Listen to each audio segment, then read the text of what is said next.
Hello everyone, आज हम NDA और सीडीएस से रिलेटेड बायोलॉजी के 10 क्वेश्चन सॉल्व करेंगे। तो यहाँ पे शुरू करते हैं। The chief function of vessels in the plant body is, plant body के अंदर वेसल्स का मेन काम क्या होता है। तो पहले तो हम लोगों को ये पता होना चाहिए कि जब भी हम प्लांट्स के बारे में बात करते हैं ना, तो प्लांट्स के अंदर प्रेजेंट होते हैं कुछ कॉम्प्लेक्स टिश्यूज़। तो ये जो कॉम्प्लेक्स टिश्यू है, देखो नाम से ही पता लगेगा कॉम्प्लेक्स का क्या मतलब होता है कि अलग अलग टाइप्स के सेल से मिलके बना होगा। ठीक है, तो कॉम्प्लेक्स टिश्यू के अंदर भी हम ना दो चीज़ों के बारे में बात करते हैं।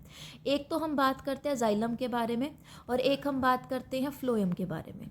तो जाइलम क्या करता है, जाइलम पानी की ट्रांसपोर्टेशन में हेल्प करता है और जो फ्लोएम होता है वो फूड की ट्रांसपोर्टेशन में हेल्प करता है।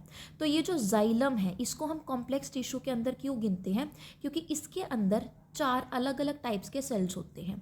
एक तो यहाँ पे प्रेजेंट होते हैं ट्रैकीड्स, एक यहाँ पे प्रेजेंट होते हैं पैरेन्काइमा, एक यहाँ पे प्रेजेंट होते हैं वेसल्स, एक यहाँ पे प्रेजेंट होते हैं फाइबर्स। ठीक है, और अगर हम बात करते हैं फ्लोएम के बारे में, तो फ्लोएम में भी 4 अलग अलग टाइप के सेल्स प्रेजेंट होते हैं। एक तो यहाँ पे प्रेजेंट होते हैं सीव ट्यूब्स, एक यहाँ पे प्रेजेंट होते हैं कंपेनियन सेल्स, कंपेनियन सेल्स। ठीक है, और साथ में यहाँ पे भी अपने पास, जैसे यहाँ पे पैरेन्काइमा फाइबर्स होते हैं ना, तो यहाँ पे भी पैरेन्काइमा प्रेजेंट होगा और यहाँ पे भी फाइबर्स प्रेजेंट होंगे। ठीक है, तो अभी देखो दोबारा से क्वेश्चन की तरफ ध्यान देंगे हम। यहाँ पे बोला हुआ है चीफ फंक्शन ऑफ वेसल्स। तो वेसल्स हमें कहाँ पे दिखाई दे रहा है, वेसल्स हमें दिखाई दे रहे हैं जाइलम के अंदर। और जाइलम का मेन काम क्या होता है, पानी की ट्रांसपोर्टेशन करना। तो फूड मटेरियल की ट्रांसपोर्टेशन तो नहीं करेगा, वाटर और मिनरल सॉल्ट्स की ट्रांसपोर्टेशन में हेल्प करेगा। ठीक है, तो यहाँ पे आंसर क्या आ जाएगा अपना, बी वाला बन जाएगा। नेक्स्ट क्वेश्चन की तरफ चलते हैं अपने पास। तो अपने पास यहाँ पर नेक्स्ट क्वेश्चन है, the dead elements present in the phloem is. तो अभी अभी हमने देखा था कि जब हम फ्लोएम के बारे में बात करते हैं तो फ्लोएम के अंदर 4 अलग टाइप के सेल्स होते हैं। एक हमने बोला था सीव ट्यूब्स, एक हमने बोला था कंपेनियन सेल्स, ठीक है, एक हमने बोला था पैरेन्काइमा, और एक हमने यहाँ पे बात की थी फाइबर्स के बारे में।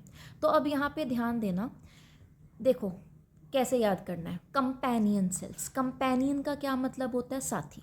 तो जो साथी होगा वो तो जिंदा ही होगा। ठीक है, अब किसका साथी है, सीव ट्यूब्स का। तो किसी मरे हुए का तो साथी होगा नहीं, किसका साथी होगा, जिंदा का ही साथी होगा ना।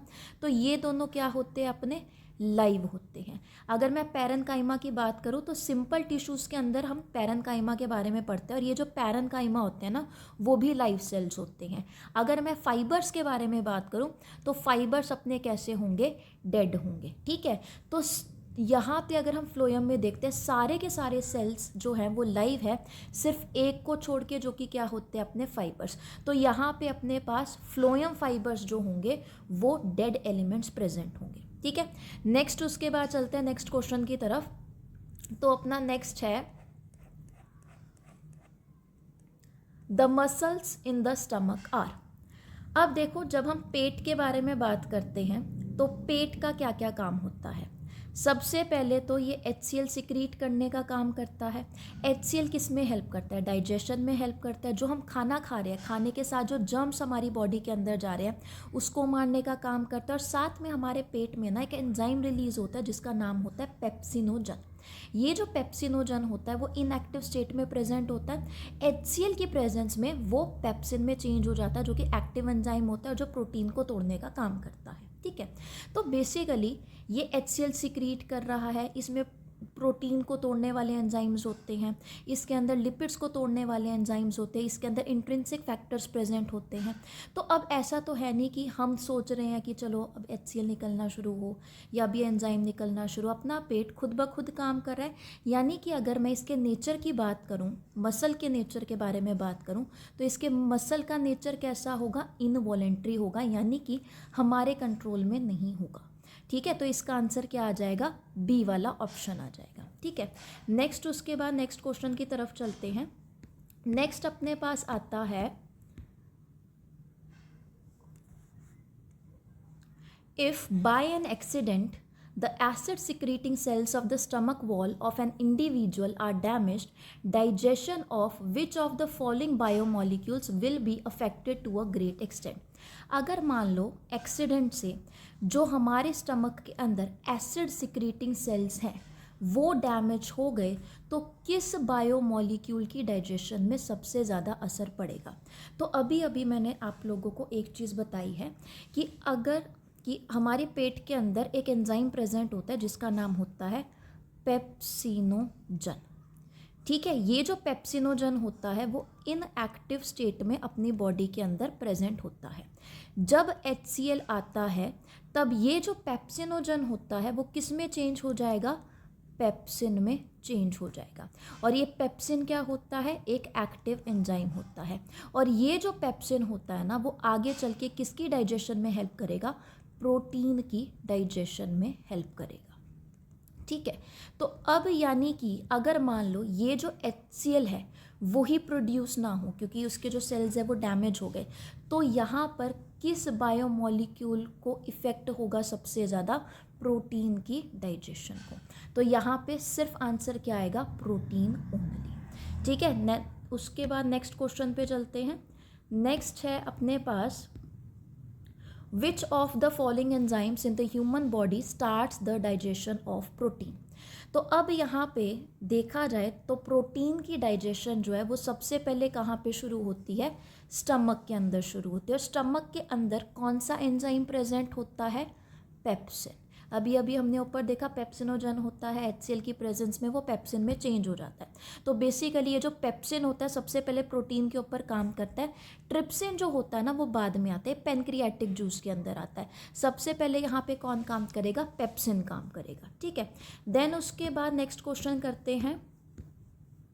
Which one of the following glands is responsible for producing insulin, the main hormone in the body responsible for sugar metabolism? तो ये जो इंसुलिन होता है ना, मेन इसका क्या काम होता है कि जब हम खाना खाते हैं, खाना खाने के बाद अल्टीमेटली वो ग्लूकोज में टूटा, ग्लूकोज कहाँ पे गया, अपने ब्लड के अंदर गया. तो जब हम ब्लड के बारे में बात करते हैं, ब्लड में ज़्यादा ग्लूकोज आ गया तो कुछ तो एनर्जी में कन्वर्ट हो जाएगा, बाकी का जो बचा हुआ है वो हमारे बॉडी के अंदर एज अ ग्लाइकोजन स्टोर हो जाता है.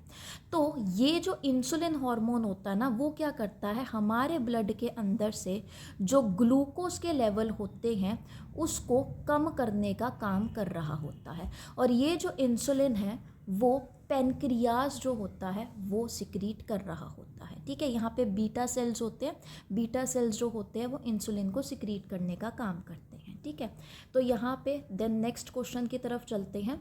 विच of the following enzymes are found in saliva? Saliva में कौन सा एंजाइम पाया जाता है? तो सलाइवा के बारे में बात करें, सलाइवा कहाँ पे प्रेजेंट होता है, हमारे माउथ में.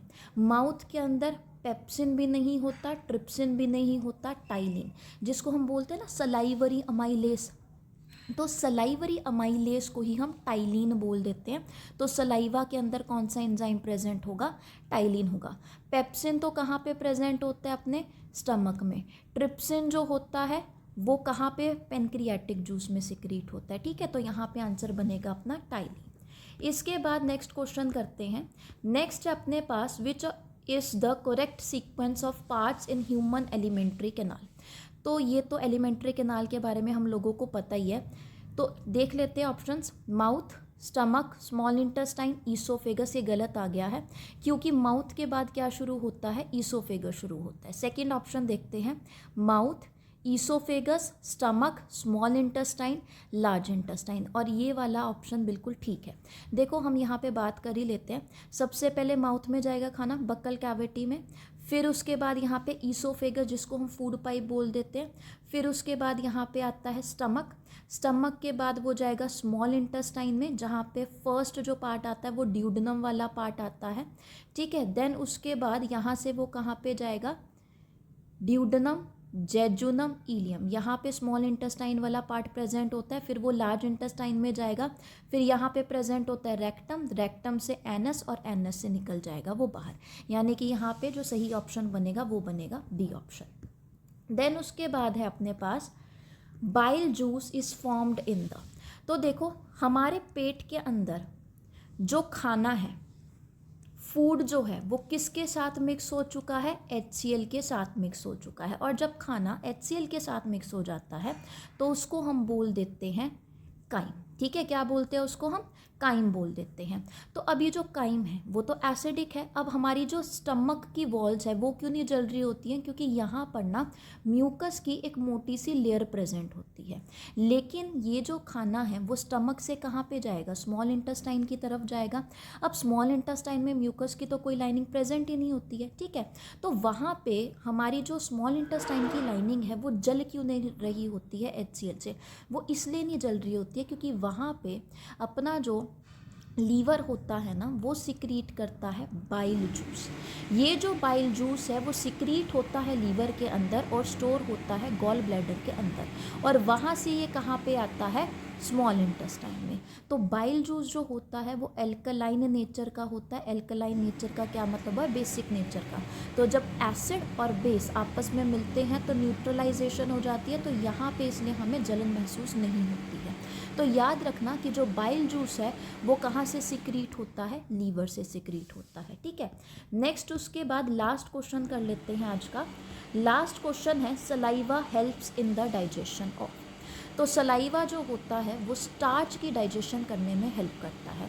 हमारे माउथ के अंदर 30% कार्बोहाइड्रेट की डाइजेशन हो जाती है, और यहाँ पे क्या होता है कि जो स्टार्च होता है ना वो सलाइवरी अमाइलेस या फिर टाइनिन की प्रेजेंस में किस में चेंज हो जाता है, माल्टोज में चेंज हो जाता है। ठीक है, तो सलाइवा किसकी डाइजेशन में हेल्प करेगा, स्टार्च की डाइजेशन में हेल्प करेगा। तो आज के लिए हम इतने क्वेश्चंस करेंगे। आई होप आपको समझ आए होंगे। Thank you.